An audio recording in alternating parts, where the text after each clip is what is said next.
Let's begin today's session with a bit of an update on Sam.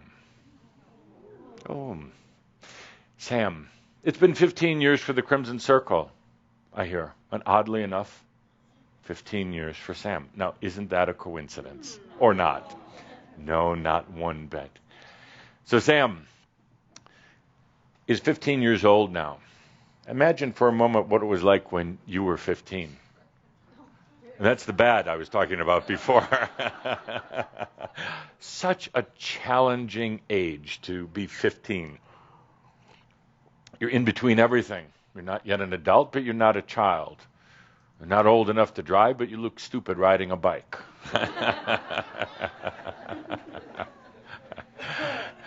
You don't have the skills or even the wisdom yet to handle life, but you're trying. As I'm hearing Calder say right now, at that age, he thought he knew everything, like so many of you. The parents knew nothing. He thought he understood cool, and the parents didn't one bit.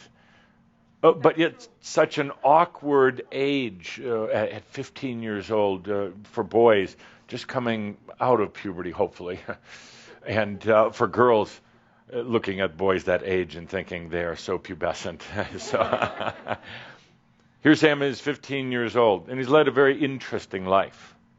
Actually, he hasn't had much of a life, because for many, many years, he was nothing but a shell body. Could you imagine that?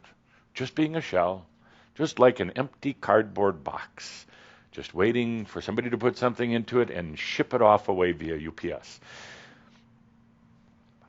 So, thank you. I thought you were going to have applause or laughter lights or... Okay. So, here he is, 15 years old, and in that in-between state, but for so many years was just truly in that shell body, not infused with a full energy or consciousness yet of himself, of Tobias. Then, when Tobias, the essence of Tobias began occupying that body, then he did start developing his own identity. But there was something always within them, a resistance to identify himself, to develop a personality like you have. Always a reluctance to do anything that was going to lock him into a particular role or mode or identity to himself. Now, it's interesting to note that Sam's journey is also your journey. Quite different. You weren't shell bodies. Some of you turned into that, but you weren't back then. Not any of you, of course. Not any of you. Well, actually, there's a bit of truth in that, because a part of you left for a while. Part of you walked partly away. And not that anything or anybody else walked in, but it was so confusing. This time of spiritual puberty, so confusing that you didn't know what to do. You literally backed away for a while. And as you did, you found out that your resources, your abundance, even your zest, your desire for life seemed to fade away, but you couldn't handle it. You couldn't handle doing more of the same over and over again. You knew it wasn't in resonance with you. You knew it wasn't taking you any place that you wanted to go, but you didn't know what to do. It was very much like going through puberty for a child, very much not knowing what to do with their body. Their thoughts are changing. Everything is changing. So many of you backed away. Interesting to note that you actually tried to jump in deeper. You tried to activate some old passion, and it just didn't work. It didn't work.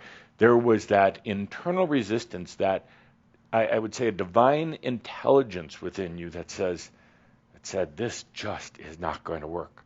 And in a way, you threw your hands up, you surrendered, you became your own shell. The body was still responding. The personality was like on autopilot. It was able to function, talk. And in a way, in the autopilot mode, it kept on trying to rebuild or re-identify itself. Drove you crazy. Absolutely crazy. And then you asked that question I've asked you not to ask anymore. Kept on saying, Who am I? You'd sneak off into your closet late at night when you thought I was out partying in France. And say, but who am I? Who am I? Dear God, dear anybody but Adamus, who am I? And then you'd sneak off to a reader. I know you've done it. I've seen it. I know that you were shamed in doing it. You felt guilty and miserable, and you should. But you slipped off to some sort of reader, psychic, anything but you, ABU, anything but you actually digging deep within yourself because it hurt. And to a degree, it still hurts. And to a degree, I can kind of understand why you slipped off, why you cheated on me. And went off and got a reading. Because there was a desperation. You didn't know what else to do. And you thought, certainly somebody, somewhere must have the answer. And then what happened? Well, we know that story. I don't even have to create a memoir of the master story about that, but I will. You slipped off to the reader and you got even more messed up. You got even, for a while, they gave you a bit of an identity. Oh, yes, you were a princess in Egypt. Well, actually you were, but it's besides the point. Sorry, I got to extract that. You'll never remember. It's like Men in Black. Can't remember that. Oh, I watch your silly movies. So they gave you a temporary infusion into the identity. You built it back up, you felt good for a few days, and then what? Whew, the big crash. But I digress. We're talking about Sam, or are we talking about you? So Sam, 15 years old, very interesting. Never really developed a personality. Some said that he was a bit dull.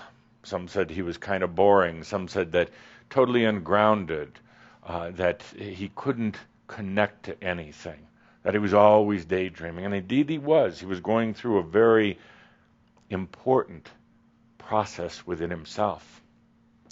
He was learning skills of life, but not so well. Sam, 15 years old, not a great student. No, kind of like most of you.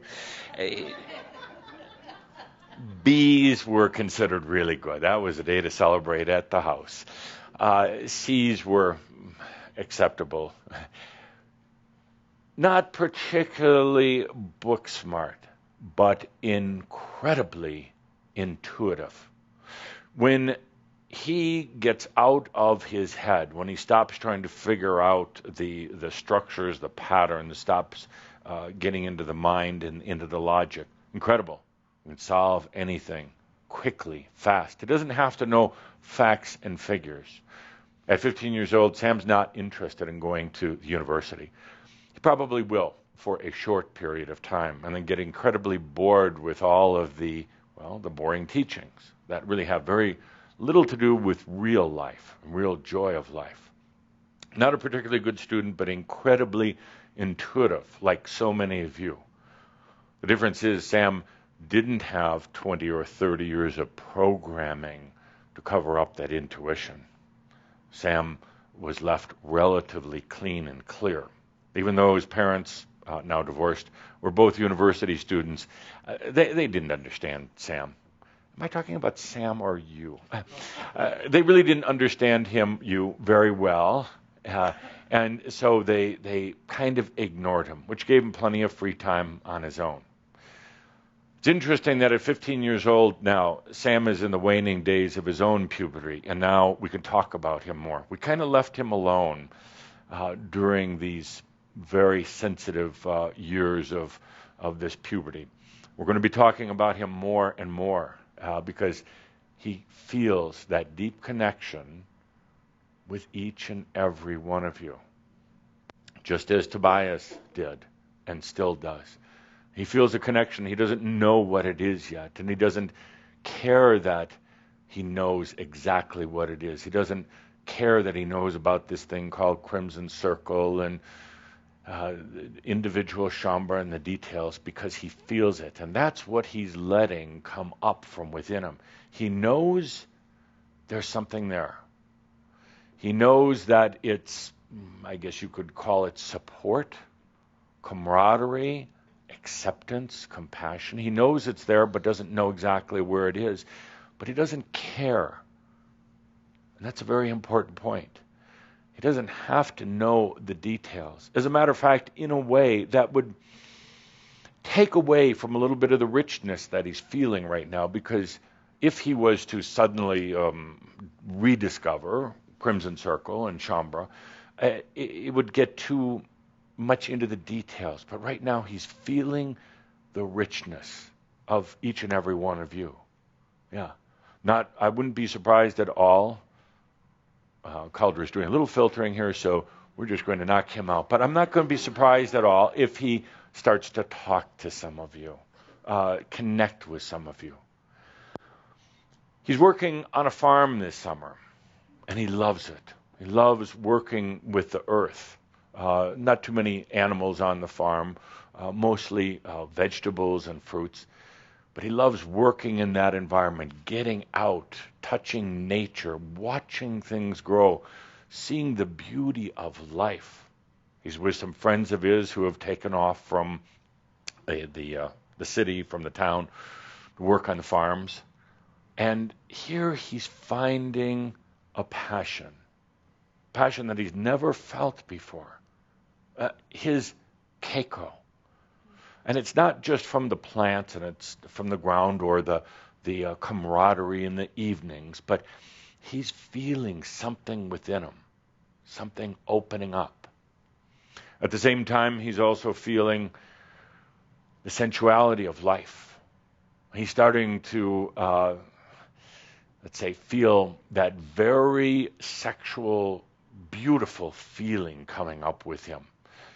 With some of his school friends, he's seen many times the internet and pornography. Never really much cared for it. As a matter of fact, to him, it's confusing actually, because he feels the energy from it. He feels the abuse and the feeding that takes place, and thinking to himself that there's such a beauty to this thing of intimacy, of sexuality. But where is it? Oh, nobody talks about it. Either sex is something that's evil, or sex is something that's forbidden, or it's in these pornographic references. So he's very confused about that right now, why other humans aren't talking about sexuality in a sacred way, in a beautiful way. Now, there are some who do, of course, but in general mass consciousness, it's either guilt and shame or something dark and decadent and energy feeding. This, along with working at the farm, is inspiring him right now to what he's going to be pursuing later in his life. Very developmental right now. Sam is tall, what you would consider handsome, but surprisingly doesn't look like either of his parents anymore. He did when he was younger, and going through this whole process of puberty. He did something quite brilliant, something that I'm asking each and every one of you to do, to give up your ancestral biology. It's not yours. It's rented, it's inherited. He never actually spent much time in his ancestral biology. He used pieces of it, attributes of it, to get birthed into a physical body. But during puberty, he went through a very interesting stage where he actually released. He didn't know that this is what he was doing, but he actually, on a very high level, released his ancestral biology. Still a few traces of it left, but he doesn't look like his parents. Very, very handsome, tall. Of course, both men and women are attracted to him. And not just for physical sexuality, but because of his personality, or dare I say, lack of personality. Sam is very loving, very sensitive, but like you, he finds that things affect him. He has to shelter himself. He has to get away from things, and that's why the summer working on the farm is so ideal for him. Yes, he's had intimate relationships with women. He's He's had sex, even though he's still quite young. But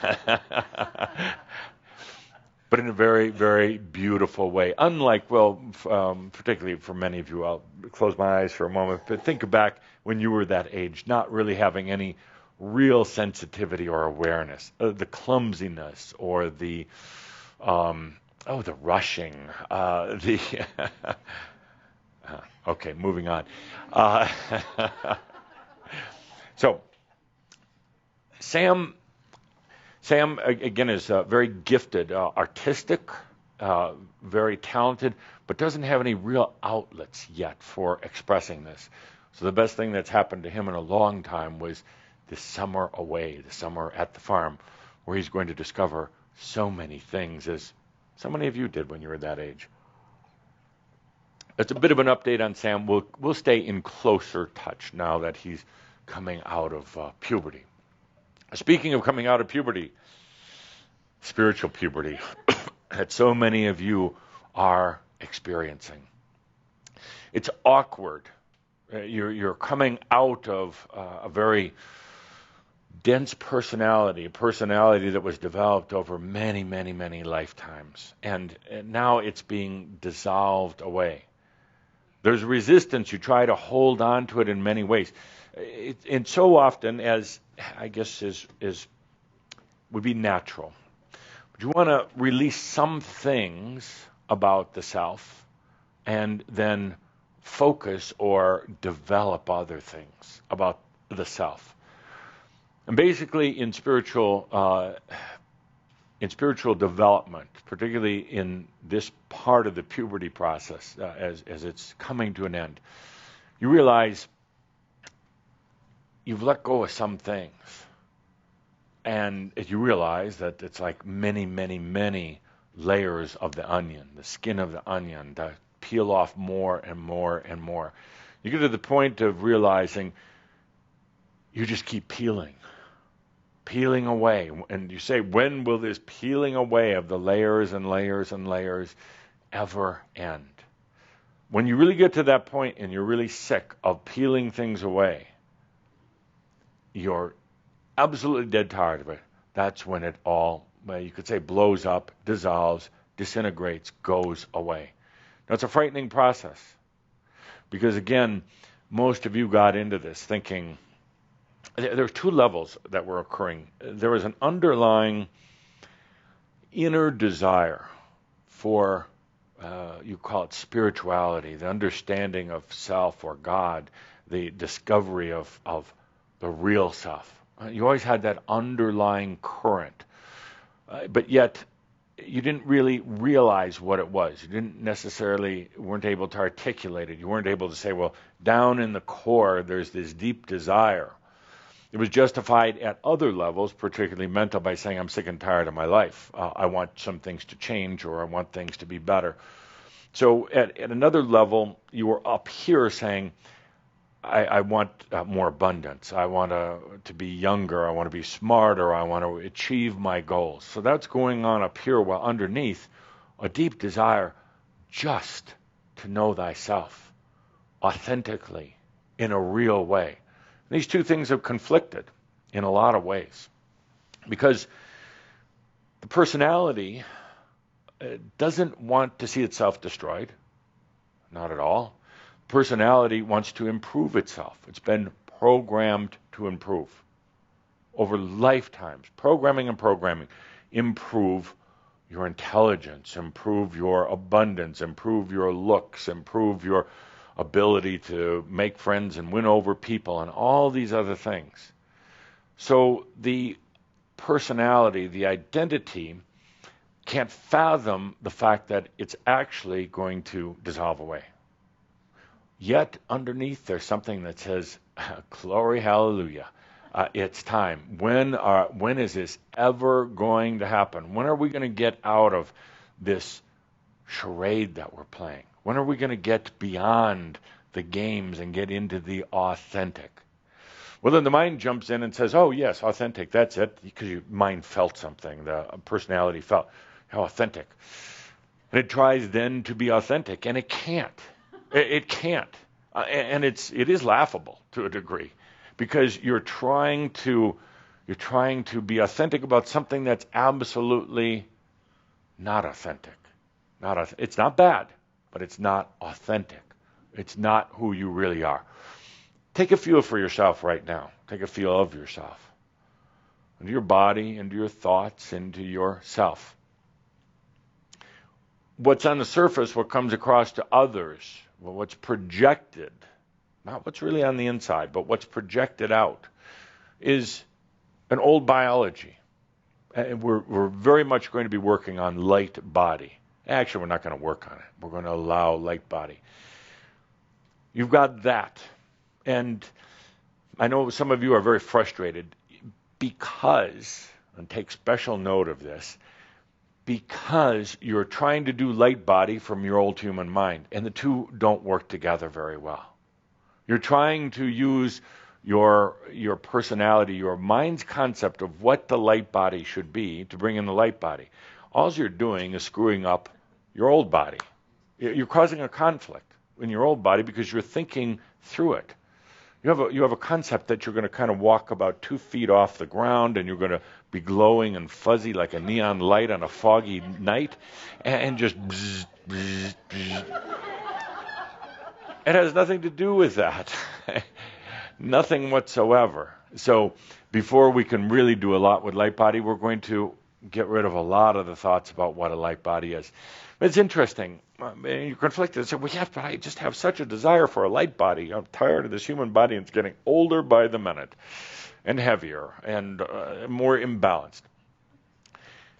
What you're feeling at a very deep level, and this is why I spoke of keiko, the inner passion, that burning fire within, why I spoke of it last month, was because it's that keiko, that passion, that unexplained, the unknown knowingness that's actually bringing up the light body. And then your head takes ownership of it and gives all the reasons why you want your light body. And I know some of you out there are already starting to write your light body books, and you have no clue what it's like. And you're just going to screw other people up with your misperceptions about the light body. We'll get there.